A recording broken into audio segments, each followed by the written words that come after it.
Bon, sûrement notre dernier rendez-vous.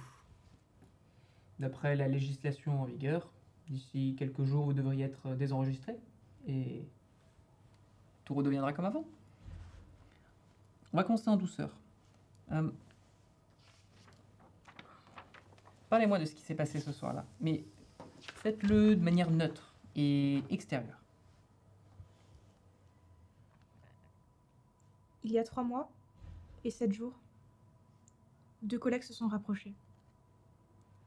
La soirée s'est poursuivie par des relations intimes à l'appartement. C'est exact. Continuez. Par manque de communication verbale, il y a eu une mauvaise interprétation du consentement d'un des 2 parties. Ok, vos progrès sur cet exercice sont indéniables. Vous pouvez vraiment être fier de vous. Maintenant, racontez-moi ce qui s'est vraiment passé ce soir-là.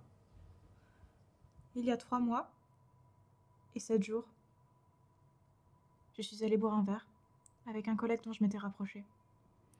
La soirée s'est poursuivie. N'hésitez pas à donner plus de détails, à prendre votre temps. Le pardon nécessite une bonne appréhension de la situation, d'accord? C'était pas la première fois que je venais chez lui. On était plus que de simples collaborateurs. Et après?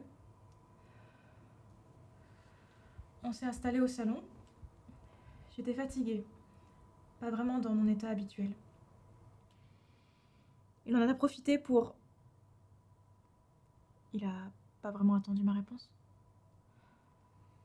Vous semblez éprouver de la rancœur vis-à-vis de cet acte. Il savait que j'étais vulnérable. C'est dommage. Vous y étiez presque. Notre thérapie a pour but de tous nous apaiser et je constate que vous n'y êtes pas encore tout à fait. Hein? Et dans ces conditions, je ne peux pas décemment considérer que vous soyez plus un vecteur de conflit pour la société. Vous en êtes consciente. J'étais fatiguée, pas vraiment dans mon état habituel. Les signaux extérieurs que j'ai envoyés ont forcément... Doucement. Vous forcez pas. Je sais que certains médiateurs cherchent à obtenir un pardon à tout prix. Moi, je ne mange pas ce pain-là. D'accord? Vous avez mentionné un état inhabituel. Est-ce que ça avait un lien avec le travail? Oui, mais pas que. Ma meilleure amie m'a appelée dans la soirée. C'était juste après le 3e échec de son désenregistrement. Ça m'a un peu plombé le moral. Dans un moment aussi fort que celui-là, vos réactions étaient-elles toujours claires et explicites? J'avais pas vraiment de réaction. J'étais plus tout à fait là, c'était si flou.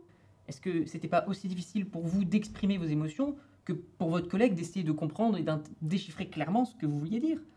Enfin, est-ce qu'il était violent? Non, Hein? Est-ce que vous êtes senti menacé sur le moment? je sais pas. Pas de peur, pas de violence, pas d'outrepassement? Alors quoi, juste une erreur? Est-ce que c'est vraiment utile de continuer à lui en vouloir pour ça? Je comprends pas. S'il était là devant vous aujourd'hui, qu'est-ce que vous lui diriez? Vous lui feriez des reproches, vraiment?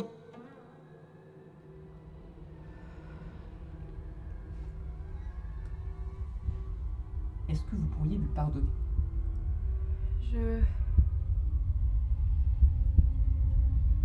Peux-tu enfin me pardonner, Lucie? On peut faire une pause? Oui.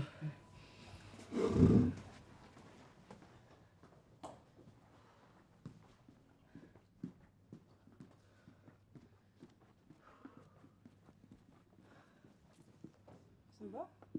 C'est déjà fini? Je peux pas. L'expression de pardon, c'est trop dur. Surtout quand c'est lui qui est en face. Lucie? Ça va aller, d'accord? C'est rien que des mots. À l'intérieur, avec lui, c'est pas que des mots. Je suis foutue. Je passerai jamais à la dernière étape.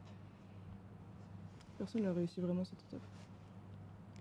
Ils peuvent pas réparer ce qui t'est déjà arrivé. Ils peuvent juste essayer de l'effacer.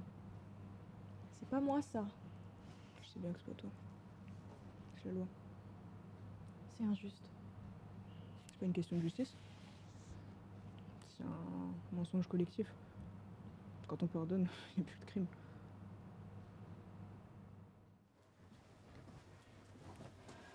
Vous êtes prête à reprendre? J'ai repensé à beaucoup de choses. Je vois ça. Je vous écoute.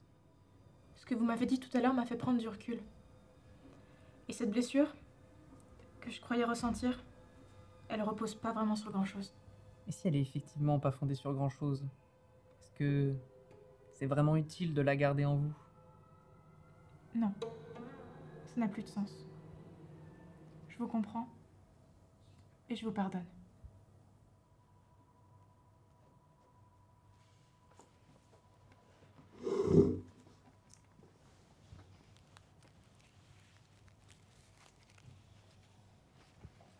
Moi aussi, je te pardonne.